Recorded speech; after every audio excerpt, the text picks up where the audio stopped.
최근 개정된 개인정보보호법이 올해 1월부터 시행되고 있는 가운데 오는 7월 또 다른 개인정보보호법 개정안이 시행될 예정입니다. 이번 개정안의 골자는 개인정보보호법 위반 시 법적, 징벌적 손해배상을 강화했다는 것인데요. 구체적 일상생활에서 어떻게 달라지는지 7월 시행을 앞둔 개인정보보호법 개정안, 하나님의 법, 세상의 법에서 알아봅니다. 하나님의 법, 세상의 법, 이재만 변호사님 나오셨습니다. 자, 변호사님 안녕하십니까? 네, 안녕하세요. 자, 요즘 개인정보가 굉장히 민감한 때인데요. 예. 이번 7월부터 개인정보보호법에 대한 개정안이 새로 나왔다죠. 어떤 내용입니까? 이제 개인정보보호법이라는 것은 이제 문자 그대로 개인정보를 보호하기 위해서 만들어진 법입니다. 네네. 이제 그동안 이제 개인정보가 네. 범죄에 이 악용이 되는 등 네. 여러 가지 그 문제가 많은 그런 상황 속에서 네네. 개인정보를 특히 보호하기 위해서 처벌이 강화된 네네. 그런 법이 이제 시행되고 있었고 네네. 또 금년 3월에는 또 네. 개정안이 통과됐는데 국회 본회의에서요. 그 개정안 통과된 개정안에 네네. 의하면 결국 이제 개인정보에 대한 그 범죄에 대한 그 처벌, 네네. 제재 수준을 상당히 강화시켰습니다. 네. 그리고 이제 개인정보 침해로 인한 피해자에 대한 구제도 네네. 위해서 법정 그 손해배상 제도와 네네. 또 징벌적 손해배상 제도를 도입해서 네네. 피해자의 구제에 더 만전을 기하려고 하고 있죠. 자, 이 개인을 어떤 보호하는 이 법규가 만들 정도로 보면 이 개인정보에 대한 가치가 굉장히 좀 달라진 것 같습니다. 예. 이 개인정보에 대한 가치 그러면 네. 쉽게 얘기해서 주소가 있다면 네. 그 주소의 가치가 몇백억이 될 수도 있어요. 네. 그러니까 쉽게 얘기해서 지난번에 오사마 빈 라덴의 그 주소 한 줄이잖아요. 네네. 그 한 줄의 가치는 280억이었었어요. 네. 그러니까 현상금이 5천만 달러였으니까. 네. 그 개인정보가 그만큼 이제 굉장히 중요해졌죠. 네네. 그래서 결국은 이 개인들 거기는 이제 범죄자여서 이제 현상금이 붙은 거지만 네네. 범죄자가 아닌 경우도 개인 정보를 알고 있으면 네네. 이제 보이스피싱의 어떤 범죄의 표적이 되기도 쉬워요. 네. 전화가 옵니다. 여기 서울중앙지검에 뭐 엄수사관인데 네네. 뭐 이러면서 당신 이름이 누구죠? 그럼 맞잖아요. 그렇죠. 주민등록번호가 이렇게 되죠. 그리고 뭐 아들이 누가 있는데 지금 아들이 큰 사고를 저질러서 뭐 이러면서 얘기하면 그럼 당황하지 그러면요. 그렇죠. 네. 그 이제 정보가 누출됐기 때문에 범죄의 표적이 되는 것이죠. 네네. 그래서 예전에는 그 왜 1990년대만 해도 이제 개인 홈페이지 만들 때는 거기다 스스로 주민등록번호 뭐 주소 뭐 이런 거 다 적었습니다. 그렇죠. 그때 별로 중시 안 네네. 했으니까. 네. 근데 지금은 이게 중시됐기 때문에 네네. 그리고 개인정보에 의한 가치도 굉장히 커졌죠. 네네. 그래서 옛날하고 다른 SNS 시대에는 네네. 개인정보가 범죄의 피해 그 대상이 될 수도 있기 때문에 네네. 그게 이제 범죄의 소스가 될 수도 있기 때문에 네네. 아주 개인정보 보호가 필요한 그런 세상이 된 것이죠. 자, 그럼 우리나라처럼 이 개인정보를 많이 요구하는 나라들이 또 있습니까?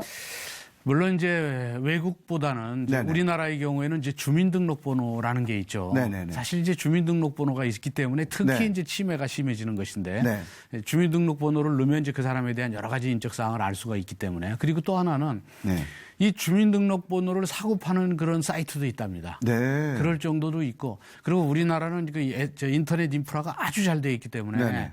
이 개인 정보에 대한 누출로 인한 피해가 큰 게 이 개인 정보를 알게 되면 그 인터넷이 잘 설치된 우리나라와 같은 세상에서는 바로 들어가서 네네. 그 보통 사람의 이름이나 네. 주민등록번호만 안다면 그 사람의 사생활을 2-3시간이면 다 알 수 있죠. 그러면 그걸 다 네. 이 전문가들은 그걸 다 뽑아낸답니다. 네. 그리고 해킹을 해가지고 네. 더 많은 금융 정보도 빼낼 수 있고 네. 그래서 이런 것 때문에 네. 사실 전 세계적으로 봤을 때 우리나라가 이런 개인 정보의 보호법이 필요할 정도로 개인 정보에 대한 침해, 네네. 유출에 대한 침해가 가장 심각한 나라 중에 한 나라입니다. 네. 이미 어떤 교회에 있는 교단에서도 정기총회를 앞두고 개인정보 활용을 할 때 본인의 동의서를 받았다고 하거든요. 네. 그래서 다른 교단은 물론 일반 교회에서도 이런 영향이 미치지 않을까 그런 생각이 듭니다. 그러니까 이제 뭐 교회 교단뿐만이 아니라 이제 대학교에서도 이제 앨범이 있을 수 있고 무슨 네네. 뭐 어떤 뭐 모임, 친목 네네. 모임에서도 이제 뭐 회람도 만들고 또 뭐 이렇게 저 수첩도 네네. 만들지 않습니까? 근데 그 수첩에 사진도 넣지만 네. 그 옆에다 주소, 이름, 주소, 뭐 주민등록번호도 넣고 막 이랬었는데 네네. 사실 그런 모든 것은 본인이 동의해야만 거기다가 쓸 수 있고 네. 동의를 하지 않으면 공개하면 안 되죠. 네. 그래서 이제 교회 그 수첩도 다 네네. 동의를 하니까 거기다 넣는 거지만 네네. 요새는 이제 주민등록번호까지는 안 넣지만 네네. 이제 뭐 생년월일 같은 건 들어가니까 네. 주민등록번호 앞번호는 이제 넣은 셈이죠, 말하자면. 그래서 사실은 이제 교회에서 수첩도 반드시 그런 걸 작성할 때는 네네. 결국은 본인의 동의가 있어야 되지만 또 동의를 또 받고 합니다, 지금은. 네네. 근데 동의를 받고 한다고 하더라도 이것은 본인이 외부에 유출을 하라고 까지 동의한 건 아니니까 교회 내에서 쓸 수 교회 있도록. 내에서만 쓸 네네. 수 있도록 서로가 좀 자제를 하고 네네. 또 경계하고 조심을 해야 되겠죠. 그럼 요즘 가장 걱정되는 게 이런 개인정보가 범죄에 이게 악용되는 게 문제가 아닙니까? 그렇죠. 개인 정보를 상대가 알게 되면 네네. 범죄에 악용되기가 아주 쉬워요. 네. 그 전형적인 사례가 이제 보이스피싱이고 네네. 또 그 이외에도 네네. 이 개인 정보를 가지고 저 금융거래 계좌 내역에 대해서 해킹을 네. 할 수도 있고 또 개인 정보를 갖고 있으면 네. 그걸 가지고 마치 그 사람인 것처럼 해갖고 핸드폰을 만들어요. 네. 그 핸드폰을 만들어 갖고 그거를 가지고 이제 해외 전화를 뭐 마음대로 또 쓸 수도 있고 네네. 그리고 아니면 또 팔 수도 있고 네. 그러니까 개인 정보가 유출되면 그로 인한 피해는 걷잡을 수 없이 커질 수도 있습니다. 그래서 이번에 개정안에 보면 이 범죄에 도용한 것에 대해서 법적으로 징벌적 손해배상 이걸로 강화한 거 아닙니까? 예, 징벌적 손해배상 제도라는 건 뭐냐면 네. 이 개인정보의 유출, 그러니까 네네. 어느 뭐 통신사가 개인정보를 해킹당해서든지 어쨌든 유출됐다. 네. 그러면 이제 그 통신사가 개인정보를 잘 보관하지 못한 잘못이 있으니까 네네. 유출당한 사람이 피해가 있으면 그 피해를 증명해서 손해배상을 청구하는 거예요. 아. 근데 이제 내 손해가 한 100만 원이 났다. 네네. 그러면 이제 그 손해액만큼만 청구하는 것인데 징벌적 손해배상이라는 것은 뭐냐면 이런 그 손해배상 액수보다도 훨씬 더 높은 액수를 배상케 하는 거예요. 그것은 네가 이 통신사나 이런 기업체에서 개인정보를 잘 관리하지 못해서 이 고객이 피해를 입었으니까 네네. 네가 형사처벌적 성격을 가지고 있는 그런 배상을 플러스해서 더해서 배상해줘라. 그러니까 실제적인 배상이 100만 원이면 네네. 징벌적으로 한 300 더 합해서 네네. 400을 주라는 식으로 징벌적 손해배상 제도가 들어오면 네네. 피해 배상액이 훨씬 더 높아집니다. 그건 뭐 상상을 초월할 정도가 그럴 되겠습니다. 수도 있어요. 어떨 네. 경우에는 뭐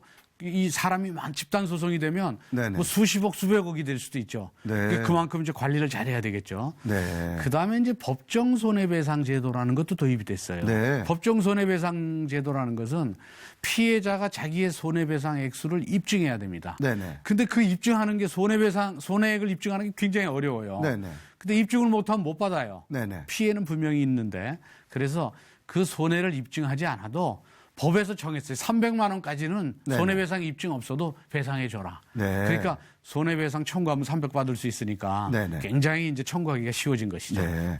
자, 개인정보가 유출되지 않도록 하는 것도 중요하지만 만약에 유출됐을 경우에 어떤 조치가 필요한가요?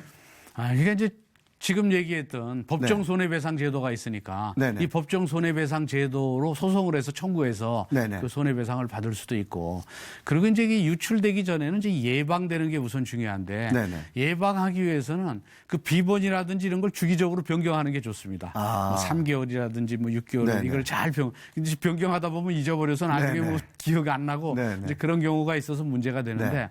이 비번을 하여튼 어디다 잘 적어서 네. 근데 이제 남들이 쉽게 알 수 있는 뭐 자기의 뭐 생일이라든지 네. 뭐 집 전화번호라든지 뭐 이런 걸로 하면 안 되죠. 뭐 결혼 기념일이라든지 네네네. 이런 건 개인 정보에 의해서 유추할 수 있잖아요. 네네. 이제 그런 거 말고 본인이 알 수 없는 잘 네. 알 수 없는 그런 비밀번호로 수시로 해서 개인 정보 유출에 대해서 본인도 이제 상당히 경계에 만전을 기해야 되고 네네. 일단 유출이 됐다고 한다면 그러면 이제 바로 이제 네. 이런 것도 다 또 변경시켜 놔야 되겠죠. 네. 그리고 어떤 사이트에 들어갈 때 네네. 개인 정보가 좀 잘 유출되는 사이트다 그러면 그런 사이트에 아예 들어가면 안 됩니다. 일단 의심되면 의심되면 네. 들어가면 안 되고 네. 그래서 이제 하여튼 뭐 제일 중요하다고 생각하는 건 역시 비밀번호를 주기적으로 변경하는 것을 생활화하는 것이 이제 필요하다고 보는 스스로 거죠. 자기가 자기를 보호하는 것 참 그렇죠. 중요하겠습니다. 그것이 가장 중요하죠. 자, 변호사는 결국은 자기의 어떤 관리는 자기가 철저히 해야 될 거라 그렇게 생각됩니다. 예, 그렇습니다. 네, 변호사님 말씀 여기까지 듣겠습니다. 감사합니다. 네, 감사합니다.